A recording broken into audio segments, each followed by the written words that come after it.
beyond all birth and death process, beyond the death. So one should understand that when you are killing somebody or somebody is get killed, it's only the body which is getting killed. Only the body which is getting killed, and Jeevatma just leaves the body. Jeevatma just leaves the body. How it is leaving the body? Vasamsi jirnani yada. Beautiful explanation is given by Lord Krishna here. Beautiful explanation. Vasamsi jirnani yada vihaya. Just like we are exchanging and changing the old worn out dress from our body, because the dress has become old, dirty, worn out. So we are removing the dress. Jirnani yada vihaya. Jirnani vastrani vasamsi yada vihaya. Just like we are giving up our old worn out dress and wearing navani grinnadi naruparani. Just like we are taking new dress. New dress, old dress thrown out, new dress we are wearing, like that. Tada sharirani vihaya jirnani anyadi samyadi navani dehi. A perfect Hindu way of explanation, that once the body is become old due to old age, the Jeevatma throws away that particular body and takes a new body. This is what Brian L. Weiss also explains in Many Lives, Many Masters. He is also explained it in Same Soul, Many Bodies, and also Messages from the Masters. In all the three books, it's very, very clearly scientifically proven that the soul gives up the old body or the worn out body, and the soul acquires a new body. The soul takes a new body. This is what we say, giving up the old body is known as death. Taking or accepting or acquiring a new body is birth. So, the soul cannot be defined, cannot be explained by words, cannot be watched by eyes, cannot be listened by ears, our five sensory organs cannot really feel, understand the life force soul. And that soul is the part of cosmic soul. The Prapancha Chaitanya, Paramatma Chaitanya, a small part is known as Jeevatma Chaitanya. It is also called Jiva. So it accepts a body, exactly what Brian L. Weiss has explained. So remember, Brian L. Weiss has explained through scientific regressive hypnotism of Catherine, a girl, a student. Here, Lord Krishna, 5164 years ago, he explained about soul such a beautiful, marvelous way. And also remember that this soul is achedyoya. It cannot be cut by a knife. It cannot be cut. Adahyoyam. The soul cannot be burnt.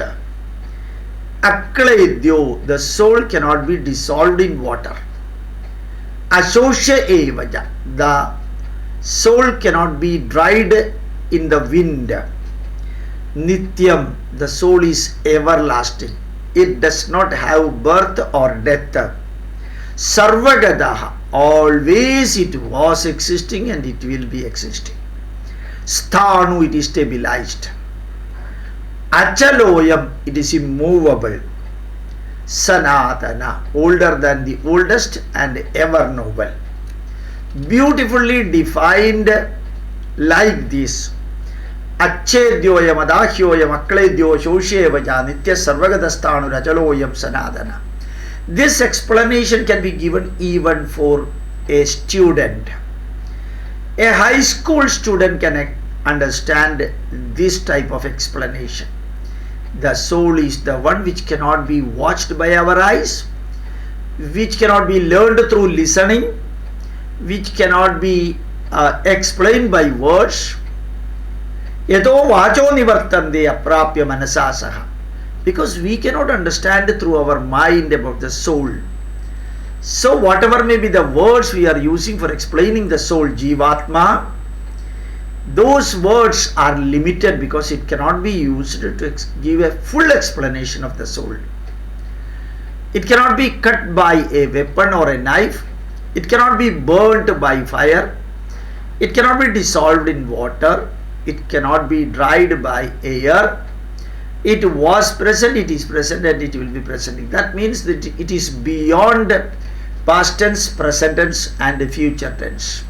It's a continuous thing. Always it was existing. Everything, every living and non-living being carries this. And achaloyam, it is immovable. Sanatana, older than the oldest and ever novel. And one more line I will explain. Avyaktoyam, it cannot be explained because it cannot be seen and it cannot be understood. Avyaktam, completely it is unclear, not at all clear. It cannot be defined, it does not have shape, size, weight or anything. So avyakta means it cannot be explained by any way. Achindyoyam, it's far beyond your imagination. It's far achindyoyam, far beyond the imagination.